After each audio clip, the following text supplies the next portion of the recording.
I wrote this book with Scott Keller, my friend and colleague. It explores the boundaries of driving performance and health. Which do you think is the most important word in that phrase? Well, it's the middle word, and. And this is what I'm going to talk about, the magic of and. There's a challenge that many people have in organizations to shift their mindsets from thinking about either or options to thinking about having both one thing and the other thing. It's about embracing the paradoxes of organizational life to create new possibilities. New possibilities, better health, better performance, better business. And here's an example.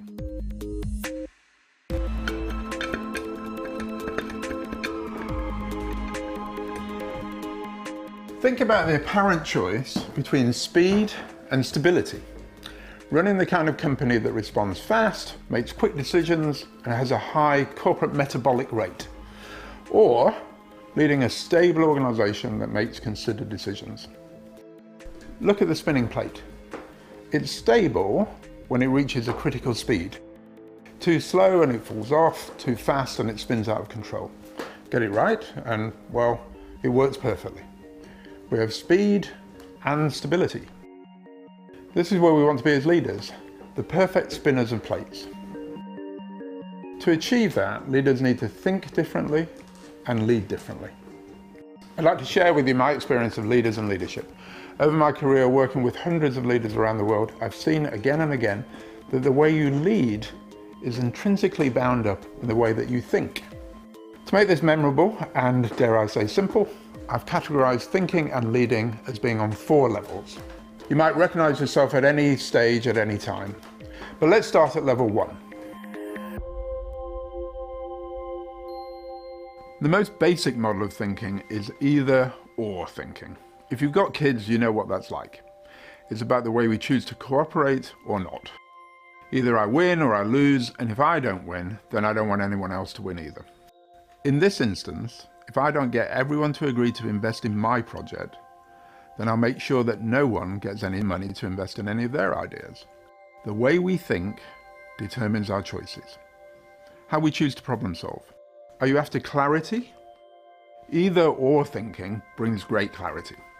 Either we respond quickly to customer demand or we wait until we're ready to increase production for our product. It's about identity.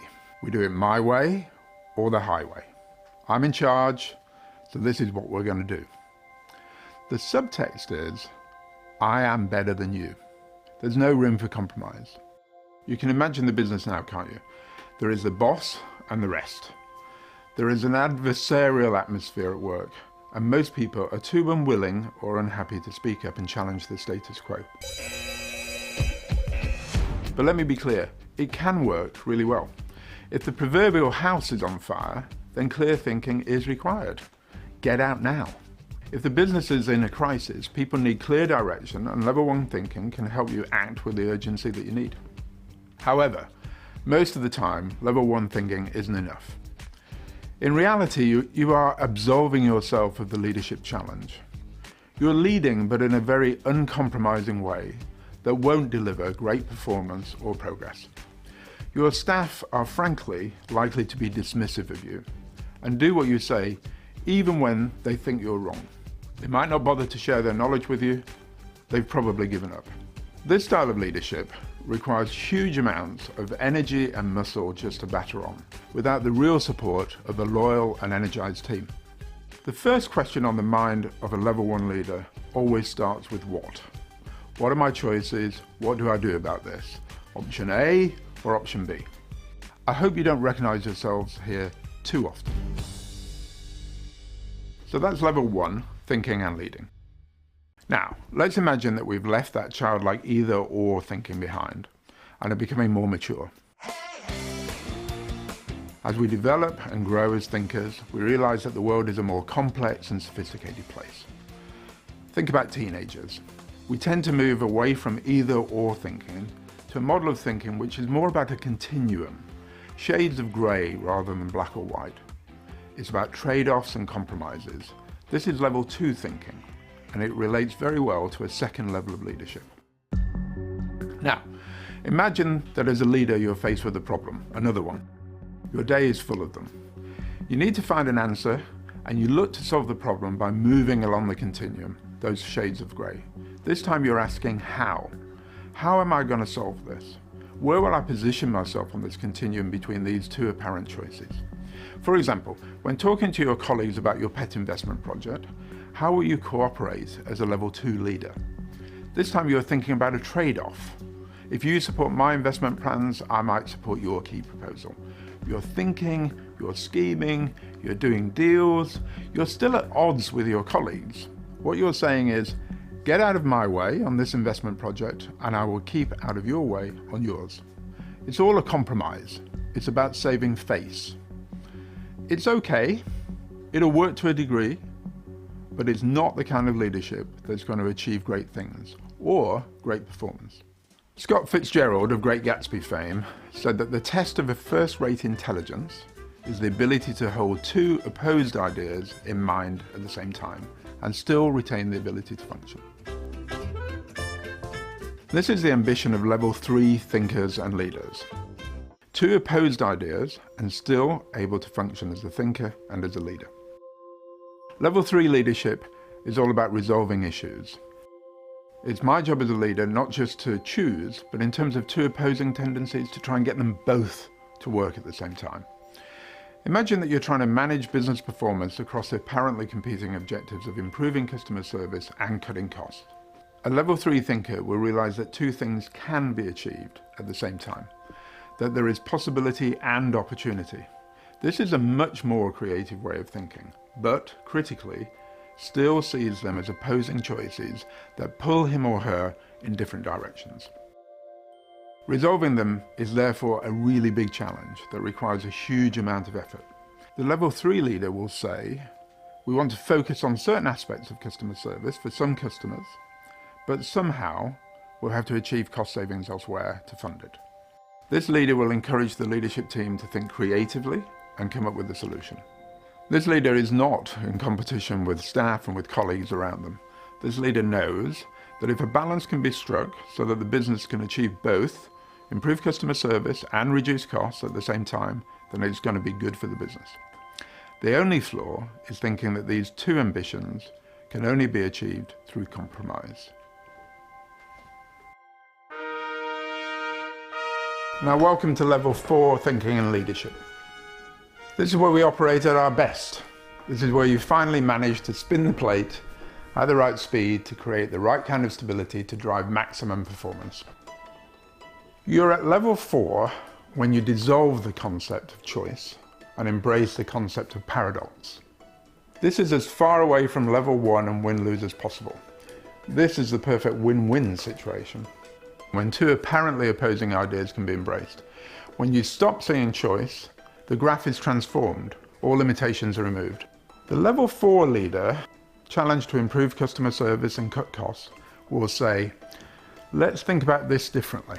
Let's reframe this. The level 4 leader will amplify the skills of his or her leadership team by inspiring them to work together to come up with a win-win solution. No adversaries here, no one is horse trading. So you as a level 4 leader are thinking, why can't we have both improve customer service and reduce costs? Surely, if we get customer service right the first time, we can reduce wasteful activity and take cost out of our operation. Let's take that money and reinvest it back into customer service and reduce our costs even more. In this way, the level 4 leader has created a strategically advantaged operating model. It's an exciting thought and it's energizing for everyone involved, and it applies to any apparently paradoxical challenge that you face. So level 4 thinking is not about choices, it's not about either or, it's not about locating on a continuum, but it is about reimagining the world so that two apparently paradoxical states can be achieved simultaneously. You can achieve speed and stability, freedom and security, creativity and intellectual rigor. Suddenly everything is possible. And it's a virtuous state to be in. As you get more of one, you get more of another. We amplify the benefits. If we put performance and health on these axes, as we get more health, we get more performance. And as we get more performance, we get more opportunity to build our health. This is where our plates are all spinning at the perfect speed. And you have the power to deliver. Level 1 leaders think about problems.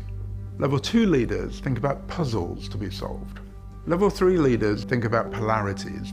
Level 4 leaders, though, think about paradox. And if you can operate more of the time as a level 4 leader, embracing the idea of paradox, you can create a paradigm where more people are embracing the idea of paradox, and your leadership action has inspired that. So, I hope this sounds simple and sensible, but I know I can still find myself in meetings saying, we can't have more of that because it means we're going to have less of something else. How often have I been able to resolve the problem in front of me by embracing the paradox? By saying, there is a way to have this and that. It's a challenge to be a level 4 thinker and leader all of the time. But that's what you're working towards, and I know I'm capable of it when I'm playing my best game. The moment that you realize that your thinking is trapped between the axis of a graph inside a gilded cage is the moment that you've stepped out of it. It's when you as a leader realize, you know what, right here, right now, I'm thinking either I can have this or I can have that. And I'm going to stop.